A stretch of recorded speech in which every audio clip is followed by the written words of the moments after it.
Hi, good morning all of you.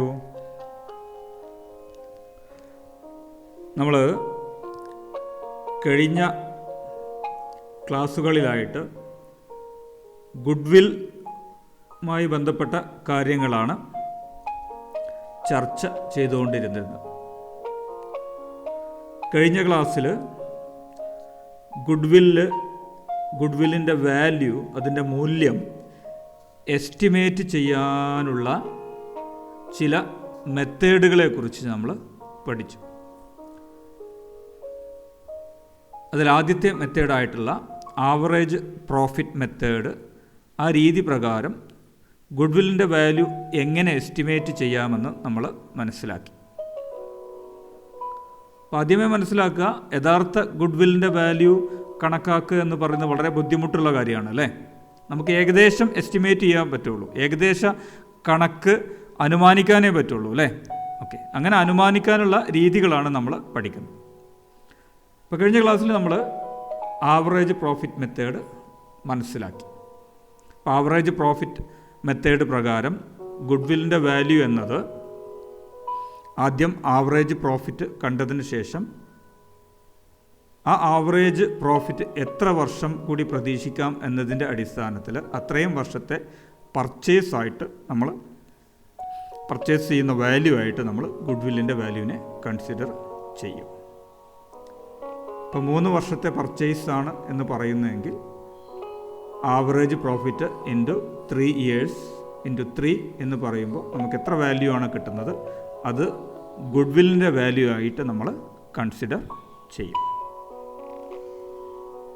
ഇന്ന് നമ്മൾ ചർച്ച ചെയ്യാൻ പോകുന്നത് ഈ ആവറേജിനെ കുറിച്ചാണ്. അപ്പോൾ ആവറേജ് എങ്ങനെ എടുക്കാമെന്ന് നിങ്ങൾ കഴിഞ്ഞ ക്ലാസ്സിൽ പഠിച്ചു അല്ലേ. മുൻ വർഷങ്ങളിലെ പ്രോഫിറ്റ് എടുത്തിട്ട് എത്ര വർഷത്തെ പ്രോഫിറ്റാണോ എടുത്തിട്ടുള്ളത് അത്രയും വർഷം കൊണ്ട് അതിനെ ഡിവൈഡ് ചെയ്യും. മുൻ വർഷങ്ങളുടെ പ്രോഫിറ്റിൻ്റെ ടോട്ടൽ എടുക്കുന്നു, ദെൻ എത്ര വർഷത്തെ പ്രോഫിറ്റാണോ എടുത്തിട്ടുള്ളത് അത്രയും വർഷത്തെ പ്രോഫിറ്റിൻ്റെ ടോട്ടലുമായി അത്രയും വർഷത്തെ നമ്മൾ ഡിവൈഡ് ചെയ്യുമ്പോൾ നമുക്ക് ആവറേജ് പ്രോഫിറ്റ് കിട്ടുന്നു. അങ്ങനെ കാൽക്കുലേറ്റ് ചെയ്യുന്ന ആവറേജിനെ നമ്മൾ സിമ്പിൾ ആവറേജ് എന്നാണ് പറയാം. സിമ്പിൾ ആവറേജ്, നോർമൽ ആവറേജ്, സാധാരണ ആവറേജ് കാണുന്നത് ആ രീതിയിലാണ്. അതുകൂടാതെ വേറൊരു രീതി കൂടിയുണ്ട്, we call it as weighted average എന്ന് പറയും. ആവറേജ് പ്രോഫിറ്റ് മെത്തേഡ് പ്രകാരം നിങ്ങൾക്ക് സിമ്പിൾ ആവറേജും എടുക്കാം, വെയ്റ്റഡ് ആവറേജ് എടുത്തിട്ടും നിങ്ങൾക്ക് ഗുഡ്വില്ലിൻ്റെ വാല്യൂ കാൽക്കുലേറ്റ് ചെയ്യാം. അപ്പോൾ സിമ്പിൾ ആവറേജ് എന്താണെന്ന് നിങ്ങൾക്ക് ഓൾറെഡി അറിയാം. കഴിഞ്ഞ ക്ലാസ്സിൽ നമ്മൾ ചെയ്തത് സിമ്പിൾ ആവറേജാണ്.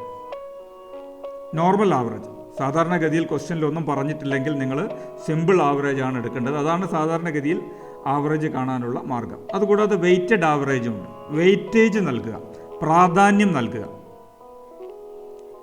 ഓരോ ഇയറിനും അതിൻ്റെ ആ ഇയറിൻ്റെ പ്രത്യേകത അനുസരിച്ച് ആ ഇയറിൻ്റെ ഉള്ള പ്രോഫിറ്റിന് കൂടുതൽ പ്രാധാന്യം നൽകുക. അത്തരത്തിലുള്ള രീതി, വെയ്റ്റേജ് നൽകിക്കൊണ്ടുള്ള രീതി. അപ്പോൾ നമ്മളിന്ന് വെയ്റ്റഡ് ആവറേജ് കാൽക്കുലേറ്റ് ചെയ്ത് അതിൻ്റെ അടിസ്ഥാനത്തിൽ ആവറേജ് പ്രോഫിറ്റ് മെത്തേഡ് രീതിയിൽ എങ്ങനെ ഗുഡ്വില്ല് കാൽക്കുലേറ്റ് ചെയ്യാമെന്നാണ് മനസ്സിലാക്കാൻ ശ്രമിക്കുന്നത്. Okay, weighted average profit method. അപ്പോൾ ആവറേജ് പ്രോഫിറ്റ് മെത്തേഡ് എന്ന് പറയുന്നത് സിമ്പിൾ ആവറേജ് മെത്തേഡ് ആവാം, വെയ്റ്റഡ് ആവറേജ് മെത്തേഡും ആവാം. സിമ്പിൾ ആവറേജ് മെത്തേഡ് നിങ്ങൾക്കറിയാം. വെയ്റ്റഡ് ആവറേജ് പ്രോഫിറ്റ് മെത്തേഡിൽ നമ്മൾ എന്താ ചെയ്യുന്നത്, we will give higher weightage to the profit of recent years. അപ്പോൾ നിങ്ങൾക്കറിയാം, ഇതിൽ നമ്മൾ ആവറേജ് കാണുന്നത് എന്തിനു വേണ്ടിയിട്ടാണ്, ഇനി വരുന്ന വർഷങ്ങളിലെ പ്രോഫിറ്റ് എത്രയാകുമെന്ന് എസ്റ്റിമേറ്റ് ചെയ്യാൻ വേണ്ടിയിട്ടാണ് അല്ലേ. ഇപ്പോൾ അടുത്ത 4 വർഷങ്ങളിലും ഇതേ പ്രോഫിറ്റ് കിട്ടുമെന്ന് പ്രതീക്ഷിക്കുകയാണ് അല്ലേ.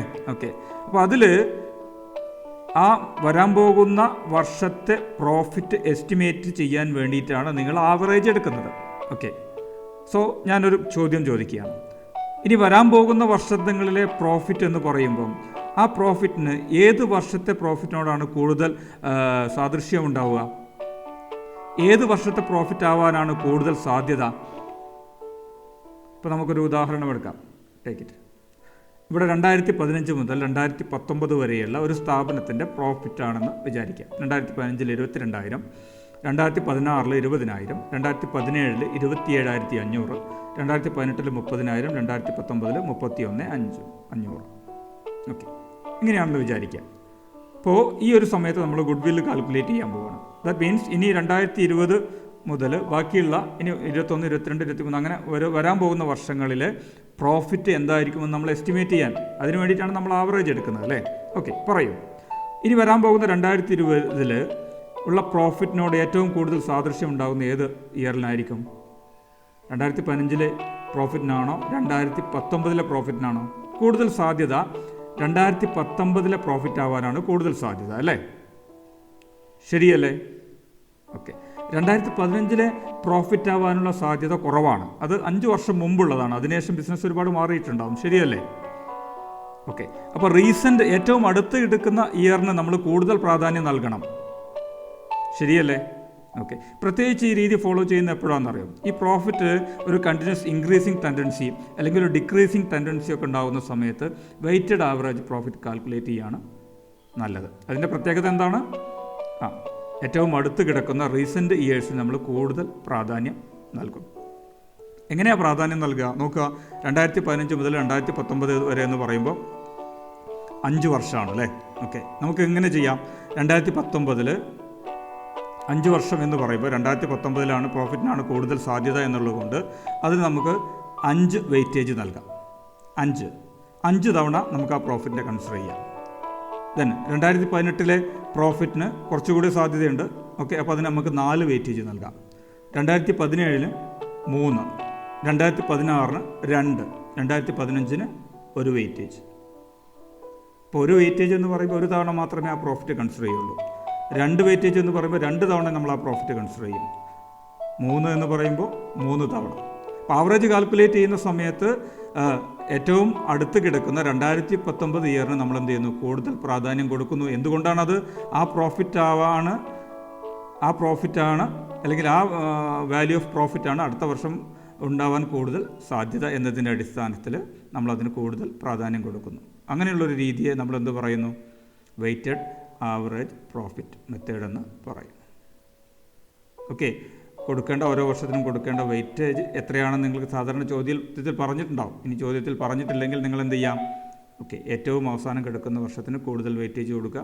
ഇപ്പോൾ ഇവിടെ 5 വർഷമുള്ളതുകൊണ്ട് അവസാനത്തെ വർഷത്തിന് 5, തൊട്ടുമുള്ള വർഷത്തിന് 4, ദെൻ അതിനുശേഷം 3, 2, 1 എന്ന രീതിയിൽ. ഇപ്പോൾ 4 വർഷം മാത്രമാണ് നിങ്ങൾക്ക് തന്നിട്ടുള്ളതെങ്കിൽ ഇപ്പോൾ ഏറ്റവും അവസാനത്തെ വർഷത്തെ നിങ്ങൾ 4 കൊടുക്കും, പിന്നെ 3, പിന്നെ 2, 1 എന്ന രീതിയിൽ. ഓക്കെ, നമുക്കൊരു ചോദ്യത്തിലേക്ക് കിടക്കാം. ഒരു ചോദ്യം കൊടുത്തിട്ടുണ്ട്. The profits of the firm for the 5 years are as follows. 5 വർഷത്തെ 2012, 13, 13, 14, 14, 15, 16, 15, 16, 16, 17 ഈ വർഷങ്ങളിലെ പ്രോഫിറ്റാണ് അവിടെ കൊടുത്തിട്ടുള്ളത്.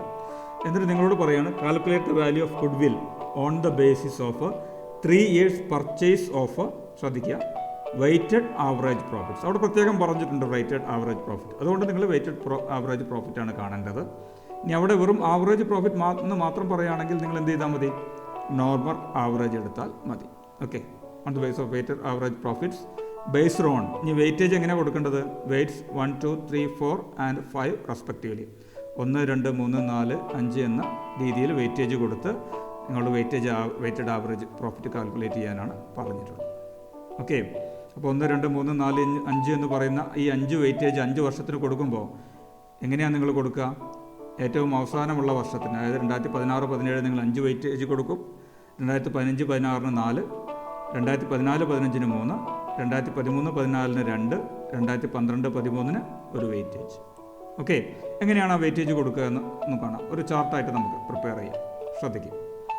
ഇപ്പോൾ 2012, 13 പ്രോഫിറ്റ് 20,000 രൂപയാണ്. അതിന് എത്രയാണ് വെയിറ്റേജ് കൊടുക്കുന്നത്? 1 വെയിറ്റേജ് അല്ലേ. ഓക്കെ, 2013, 14 24,000 ആണ് പ്രോഫിറ്റ്. ഫൈൻ. അപ്പോൾ വെയിറ്റേജ് എത്രയാണ്? 2. 2014, 15 30,000 ആണ് പ്രോഫിറ്റ്. ഈ പ്രോഫിറ്റ് ക്വസ്റ്റനിൽ തന്നിട്ടുണ്ട് അല്ലേ. ഓക്കെ, വെയിറ്റേജ് എത്രയാണ്? 2015, 16 25,000. വെയിറ്റേജ് എത്രയാണ്? 4. 16, 17 5. ഓക്കെ, ഈ വെയിറ്റേജ് കൊടുക്കുക എന്നതിൻ്റെ അർത്ഥം എന്താണ്? 5 വെയിറ്റേജ് കൊടുത്തു എന്ന് പറയുമ്പോൾ 5 തവണ ഈ പ്രോഫിറ്റിനെ നമ്മൾ ആവറേജിൻ്റെ കാൽക്കുലേഷനിൽ കൺസിഡർ ചെയ്യുന്നു. ഇതിനെ 4 തവണ കൺസിഡർ ചെയ്യുന്നു, ഇതിന് 3 തവണ, ഇതിന് 2 തവണ, ഇതിന് 1 തവണ. Okay, fine. അങ്ങനെ കൺസിഡർ ചെയ്യാനായിട്ട് നമ്മൾ എന്ത് ചെയ്യുന്നു? പ്രോഫിറ്റിനെ ഈ വെയിറ്റേജുമായിട്ട് മൾട്ടിപ്ലൈ ചെയ്യുന്നു. 20,000 × 1 എന്ന് പറയുമ്പോൾ 20,000. അപ്പോൾ 1 തവണ മാത്രം കൺസിഡർ ചെയ്തു. ദെൻ 24,000 × 2 എന്ന് പറയുമ്പോൾ 48,000. 30,000 × 3 എന്ന് പറയുമ്പോൾ 90,000. 25,000 × 4 എന്ന് പറയുമ്പോൾ 1 lakh. 18,000 × 5 എന്ന് പറയുമ്പോൾ 90,000. അപ്പോൾ 18,000 നമ്മൾ എത്ര തവണ കൺസിഡർ ചെയ്തു? 5 തവണ, 90,000. ഇനി എന്താ ചെയ്യേണ്ടത്? ഓക്കെ, പ്രൊഡക്റ്റ് ഈ കാൽക്കുലേറ്റ് ചെയ്ത വെയിറ്റേജിനെ മൾട്ടിപ്ലൈ ചെയ്ത പ്രോഫിറ്റിൻ്റെ ടോട്ടൽ എടുക്കുന്നു. ടോട്ടൽ എടുക്കുമ്പോൾ എത്ര കിട്ടുന്നു? 3,48,000. ഫൈൻ. ഇനി ആവറേജ് കാൽക്കുലേറ്റ് ചെയ്യാൻ നിങ്ങൾ 5 കൊണ്ട് ഡിവൈഡ് ചെയ്താൽ മതിയോ? അല്ല. എന്തുകൊണ്ട് ഡിവൈഡ് ചെയ്യണം? വെയിറ്റേജ് കൊണ്ട് ഡിവൈഡ് ചെയ്യണം. ടോട്ടൽ വെയിറ്റേജ് കൊണ്ടാണ് കൊടുക്കുന്നത്. ടോട്ടൽ നിങ്ങൾ എത്ര വെയിറ്റ് ആണ് നൽകിയിട്ടുള്ളത് അതുകൊണ്ടാണ് ഡിവൈഡ് ചെയ്യേണ്ടത്. ഓക്കെ, അപ്പോൾ ശ്രദ്ധിക്കേണ്ട കാര്യം, നോർമൽ പ്രോഫിറ്റ് മെത്തേഡിലാണെങ്കിൽ നിങ്ങൾ നമ്പർ ഓഫ് ഇയേഴ്സ്, എത്ര വർഷത്തെ പ്രോഫിറ്റ് ആണോ അതുകൊണ്ടാണ് ഡിവൈഡ് ചെയ്യേണ്ടത്. പക്ഷേ വെയ്റ്റഡ് ആവറേജ് പ്രോഫിറ്റ് മെത്തേഡ് പ്രകാരം നിങ്ങൾ എന്തുകൊണ്ടാണ് ഡിവൈഡ് ചെയ്യേണ്ട? ആവറേജ് കാണാൻ വേണ്ടിയിട്ട് ടോട്ടൽ വെയിറ്റേജ് കൊണ്ടാണ് ഡിവൈഡ് ചെയ്യേണ്ടത്. Okay, fine. ഇനി നമുക്ക് ആവറേജ് എങ്ങനെയാണ് കാൽക്കുലേറ്റ് ചെയ്യാം? വെയ്റ്റഡ് ആവറേജ് എന്ന് പറയുമ്പോൾ 3,48,000. ഈ 3,48,000 ഡിവൈഡഡ് ബൈ 15 എന്ന് പറയുന്നത് എന്താണ്? ടോട്ടൽ വെയിറ്റേജ് ആണ്. ഓക്കെ, അങ്ങനെ ഡിവൈഡ് ചെയ്യുന്ന സമയത്ത് നിങ്ങൾക്ക് എത്രയാണ് എമൗണ്ട് കിട്ടിയത്? 23,200. Okay, fine. അപ്പോൾ നിങ്ങൾക്ക് വെയ്റ്റഡ് ആവറേജ് കിട്ടി. ഇനി എന്ത് കാണണം? ഗുഡ് വില്ല് കാണണം. ഗുഡ് വില്ല് എന്താ പറഞ്ഞിട്ടുള്ളത്? 3 years പർച്ചേസ് എന്ന് പറഞ്ഞു. 3 വർഷത്തെ പ്രോഫിറ്റാണ് ഇവർ പർച്ചേസ് ചെയ്യുന്നത്, അല്ലെങ്കിൽ അടുത്ത വർഷം 3 വർഷത്തേക്ക് നിങ്ങൾ ഇവർ എസ്റ്റിമേറ്റ് ചെയ്യുന്നു. അപ്പോൾ ഗുഡ് വില്ല് എന്ന് പറയുന്നത് 3 years purchase of average profit എന്ന് പറയുന്ന 23,200 × 3 എന്ന് പറയുമ്പോൾ 69,600 രൂപ. Okay, fine. ഇപ്പോൾ സാധാരണ എക്സാമിന് വെയ്റ്റഡ് ആവറേജിനേക്കാൾ കൂടുതൽ നോർമൽ ആവറേജ് വെച്ചിട്ടുള്ള ചോദ്യങ്ങളാണ് കണ്ടുവരുന്നത്. Okay, fine. അപ്പോൾ ശ്രദ്ധിക്കേണ്ട കാര്യം, ചോദ്യത്തിൽ വെയ്റ്റഡ് ആവറേജ് പ്രോഫിറ്റ് എന്ന് പ്രത്യേകം പറഞ്ഞാൽ മാത്രം നിങ്ങൾ വെയ്റ്റഡ് ആവറേജ് പ്രോഫിറ്റ് മെത്തേഡ് ഉപയോഗിച്ച് ഗുഡ് വില്ല് കാണുക. ഒന്നും പറഞ്ഞിട്ടില്ലെങ്കിൽ ആവറേജ് പ്രോഫിറ്റ് എന്ന് മാത്രം പറയുകയാണെങ്കിൽ നിങ്ങൾ ഏത് രീതിയിലാണ് ചെയ്യേണ്ടത്? സിമ്പിൾ ആവറേജ് മെത്തേഡ് പ്രകാരമാണ് ചെയ്യേണ്ടത്. ഓക്കെ, ഇനി നിങ്ങൾക്ക് ഇന്നലെ തന്ന വർക്ക്ഷീറ്റിലുള്ള ചോദ്യം ചെയ്ത് നോക്കാമല്ലോ. ഓക്കെ, ആ ചോദ്യം ചെയ്തിട്ട് അതിൻ്റെ ഉത്തരം ഉടൻ തന്നെ നിങ്ങൾ സബ്മിറ്റ് ചെയ്യാം. Okay, fine. അപ്പോൾ വെയ്റ്റഡ് ആവറേജ് പ്രോഫിറ്റ് മെത്തേഡ് പ്രകാരം ഗുഡ് വില്ല് കാൽക്കുലേറ്റ് ചെയ്യുന്നത് എങ്ങനെയാണെന്ന് നിങ്ങൾക്ക് മനസ്സിലായി എന്ന് കരുതുകയാണ്.